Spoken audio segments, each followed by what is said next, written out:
اعوذ باللہ من الشیطان الرجیم بسم اللہ الرحمن الرحیم والذین اتخذوا من دونه اولیاء اللہ حفیظ علیہم وما انت علیہم بوکیل وكذلك أوحينا إليك قرآنا عربيا لتنذر القرى ومن حولها وتنذر يوم الجمع لا ريب فيه فريق في الجنة وفريق في السعير ولو شاء الله لجعلكم أمة واحدة ولكن يدخل من يشاء في رحمته والظالمون ما لهم من ولی ولا نصیر۔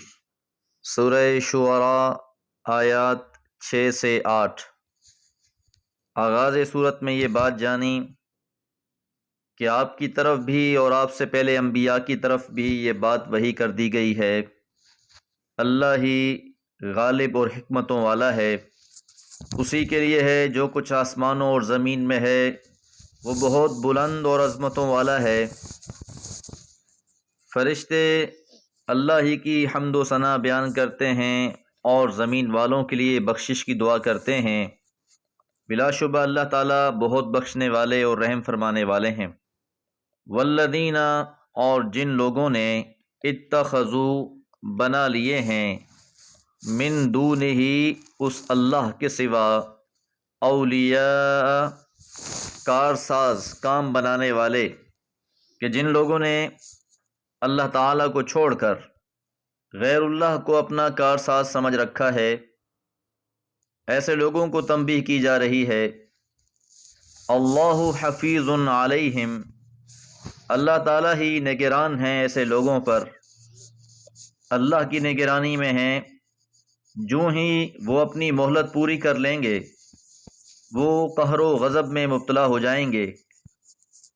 وما انت علیہم، اور نہیں ہیں آپ ان پر بے وکیل داروغے، آپ کی ذمہ داری صرف انہیں پہنچانے کی ہے۔ انما انت منذر، آپ تو ڈرانے والے ہیں۔ فعلیک البلاغ وعلینا الحساب، آپ کے ذمہ صرف پہنچا دینا ہے، ان کا محاسبہ کرنا، ان سے حساب کتاب لینا، ان کی گرفت کرنا، یہ ہمارا کام ہے۔ تو اس جملے سے حضرت صلی اللہ علیہ وسلم کو تسلی دی جا رہی ہے کہ آپ کی دعوت کے باوجود، آپ کی شدید چاہت کے باوجود، اگر یہ لوگ ایمان نہیں لاتے تو آپ ان سے بری الذمہ ہیں۔ ایک اور مقام پر ارشاد فرمایا، آپ سے اہل جہنم کے بارے میں نہیں پوچھا جائے گا۔ وَكَذَلِكَ، اور اسی طرح، اوحینا، ہم نے وحی کر دیا ہے، الیک، آپ پر، قرآنا عربیہ، عربی قرآن۔ اللہ تعالیٰ نے قرآن جیسی عظیم کتاب آپ پر نازل فرما دی ہے، اور اس کتاب کو عربی زبان میں ہی نازل فرمایا ہے۔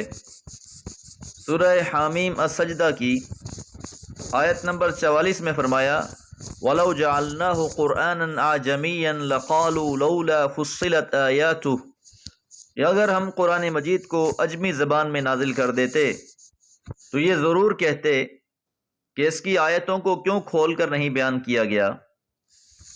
تو قرآن مجید کا عربی زبان میں نازل ہونا، اس میں بے پناہ حکمتیں ہیں، اور سب سے بڑی حکمت یہی ہے کہ اس کے اول مخاطبین تمام کے تمام عرب تھے، اس لیے فرمایا لِتُنذِرَ، تاکہ آپ ڈرائیں ام القریٰ، ام القریٰ والوں کو، مکہ والوں کو۔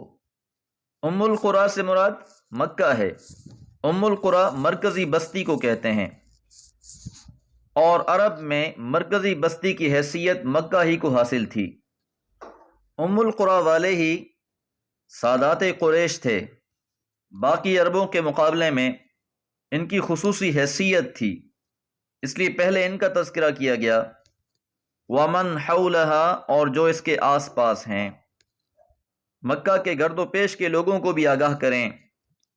وتنذر، اور آپ ڈرائیں یوم الجمع، جمع ہونے کے دن سے۔ مقصود روز قیامت ہے،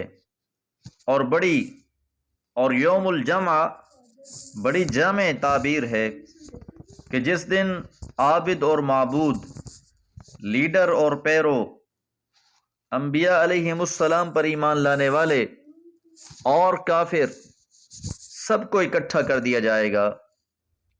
تمام انسانیت میں سے کسی ایک کو بھی استثناء حاصل نہیں ہوگا، تمام کے تمام لوگوں کو جمع کر دیا جائے گا۔ یہ ایسا دن ہے لا ریب فیہ، شک نہیں اس میں، اس کا آنا حتمی ہے، یقینی ہے، یہ لا ریب ہے۔ فریق فی الجنہ، ایک گروہ جنت میں ہوگا، وفریق فی السعیر، اور ایک گروہ دوزخ میں۔ لوگوں کو دو حصوں میں تقسیم کر دیا جائے گا، اصحاب الیمین و اصحاب الشمال، دائیں ہاتھ والے، بائیں ہاتھ والے، جنت والے، جہنم والے۔ وَلَوْ شَاءَ اللَّهُ، اور اگر اللہ تعالیٰ چاہتے، لَجَعَلَهُمْ، ضرور بنا دیتے انہیں، امۃ واحدہ، ایک ہی امت۔ اگر اللہ تعالیٰ چاہتے تو سب کو ہی اہل ایمان بنا دیتے، کوئی اس کی نافرمانی نہ کرتا، جس طرح باقی ساری مخلوقات میں سے کوئی ایک مخلوق بھی اللہ کی ایک لمحے کے لیے بھی نافرمانی نہیں کرتی۔ زمین و آسمان، چاند، سورج، فرشتے، چرند و پرند، ہر ایک اپنی خوشی سے اللہ کی بندگی کر رہا ہے۔ اگر اللہ چاہتے تو انسانوں کے لیے بھی یہ معاملہ فرما سکتے تھے، لیکن انسانوں کا معاملہ اللہ تعالیٰ نے اختیار پہ رکھا ہے۔ وَهَدَيْنَاهُ النَّجْدَيْنِ، ہم نے انسان کو دونوں راہ دکھا دیے ہیں۔ اب انسان کو اختیار دے دیا ہے، چاہے تو نیکی کی راہ اختیار کرے، ہدایت کا راہی بن جائے، چاہے تو گمراہی کی راہ پر چل پڑے۔ دنیا میں اس پر کوئی زبردستی نہیں ہے، انجام کار تو یوم الجمع کو ہونا ہے۔ اگر انسان کی روزی روٹی کو ہی اللہ کی اطاعت اور بندگی کے ساتھ مشروط کر دیا جاتا کہ جو اللہ کی بندگی کرے گا اسی کو رزق ملے گا، تو دنیا میں کون نافرمان ہوتا؟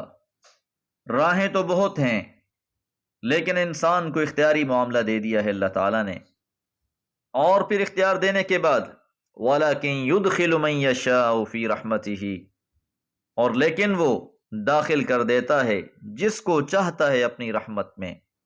اب جس پر اللہ کا فضل ہو جاتا ہے، اللہ کی عنایتیں اور رحمتیں ہو جاتی ہیں، وہ راہ ہدایت پر چل پڑتا ہے، صراط مستقیم کا راہی ہوتا ہے۔ اور جو اس رحمت سے محروم رہا، ان کے بارے میں فرمایا والظالمون، اور ظالم لوگ، ما لہم، نہیں ہوگا ان کے لیے، من ولی، کوئی کار ساز، ولا نصیر، اور نہ ہی کوئی مددگار۔ دنیا میں تو معاملہ اختیاری ہے، مسلم غیر مسلم بلا تفریق اللہ ہر کسی کو کھلاتا ہے، پلاتا ہے۔ ایک مورتی اور مجسمے کو پوجنے والا بھی جب اپنی حاجتیں اس مورتی اور مجسمے کے سامنے رکھتا ہے، اللہ اس کی بھی حاجتیں اور ضرورتیں پوری کر دیتا ہے۔ لیکن آخرت میں معاملہ ایسا ہوگا کہ ایسے لوگوں کا کوئی حمایتی نہیں ہوگا، کوئی مددگار نہیں ہوگا۔ جن کو انہوں نے دنیا میں سہارا سمجھ رکھا ہے، وہ ان کے کچھ کام نہیں آئیں گے۔ دعا ہے اللہ تعالیٰ نور قرآن سے ہمارے دلوں کو منور فرما دے۔ وما علیہ الا البلاغ۔